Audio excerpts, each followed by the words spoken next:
aujourd'hui. Alors, lors de votre passage à Madagascar, n'oubliez pas d'initier au jeu malagas, ce jeu traditionnel qui s'appelle le Fanourn. Alors, si vous vous faufilez dans tous les quartiers, dans chaque recoin, vous n'allez pas manquer la vue sur des amateurs de Fanourn, surtout des hommes. Pourquoi pas des femmes aussi, mais tout de suite dans cette émission, on va vous donner toutes les stratégies et toutes les règles. Donc pour ça, j'aimerais vous faire visiter, vous faire rencontrer les amateurs du Fanourn sur terrain. À Madagascar, on connaît bien le jeu Fanourn. Il y a 3 différentes sortes de jeux Fanourn, à savoir le Fanourn Tel, qui est considéré comme c'est le plus facile. Alors c'est juste cette portion de cette table qui se joue toujours à 2, mais on n'utilise que 3 pions. Après ça, on a le Fanourn Dimi, qui est la moitié de la table juste en face de nous, qui se joue à 2, mais c'est le niveau moyen. On dirait que la plus difficile de tous les 3 niveaux, c'est le Fanourn Tsivi, qui est cette table composée de 5 lignes avec 9 colonnes. C'est un jeu qui se joue à 2, dont chacun devrait avoir 22 pions. Alors là, on va utiliser les boutons noirs et les boutons blancs. On appelle la table de Fanourn comme champ de bataille, dont cette ligne centrale divise le champ en 2. Alors là, c'est le champ de noir et l'autre côté, c'est le champ des blancs. Pour commencer, on étale les pions.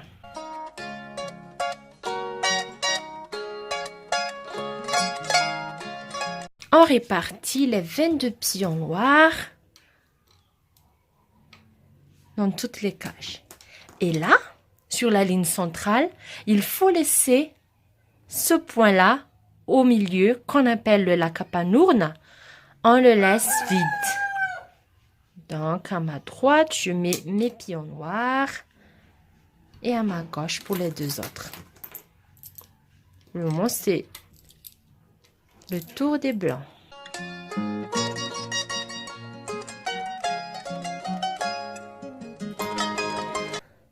D'après l'histoire, les ancêtres depuis le XIVe siècle, les Malagas ont déjà joué au jeu Fanourn. On dirait que les reines et les rois, ils ont fait plus de confiance aux résultats du Fanourn qu'à ses conseillers. Vous voyez donc que c'est un jeu traditionnel et bien commun. Je peux déplacer mon pion noir diagonalement vers la droite pour enlever les 2 qui se trouvent là. Voilà. Et pareil donc. Pareil pour celui du gauche. Vous enlevez les 2. Voilà. Alors je vais vous présenter pour le moment les règles et les stratégies du jeu malagas qui s'appelle Fanourn. On va profiter juste avec les amateurs là qui jouent tout autour, vous voyez bien, hein. Il y a des spectateurs, il y a aussi qu'il y a aussi des conseillers. Alors c'est une table composée de 5 lignes avec 9 colonnes qui se joue à 2. Donc généralement il n'y a que les hommes qui jouent, hein. Mais moi je vais accepter ça, du coup donc j'ai joué à ça avec les conseillers. Et puis chaque joueur devrait avoir les 22 pions. Ici on a des pions de couleur bleue et jaune. Le but général du jeu, c'est d'être gourmand. Pourquoi gourmand? Puisqu'il faut avaler les pions adverses. Donc c'est celui qui va manger en premier, c'est celui qui va être aussi gagnant.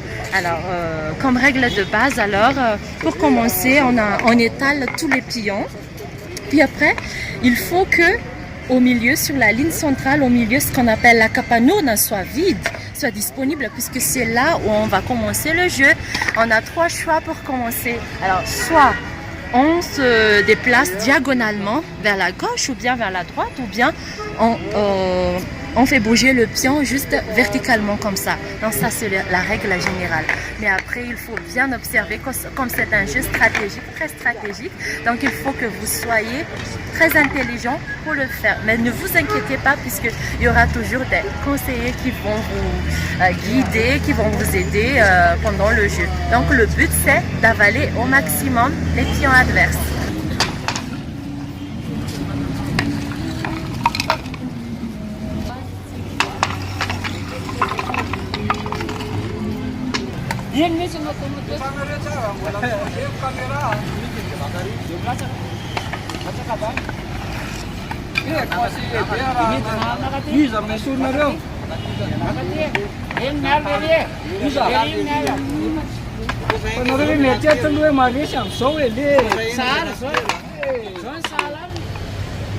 Ça y est, je pense que vous avez toutes les règles et toutes les stratégies. Si vous voulez bien jouer au jeu Fanoun, c'est aussi facile de le trouver dans toutes les boutiques artisanales à Madagascar. Ça va vous servir comme souvenir, mais bien également pour faire travailler votre cerveau. C'est possible aussi de le télécharger gratuitement sur Internet en tapant ifanouna.com. Sur ce, c'est ainsi que s'achève notre émission pour aujourd'hui. Je vous promets une toute nouvelle intéressante émission pour la prochaine fois. Voilà, je vous dis, Manjaptiona, à très bientôt.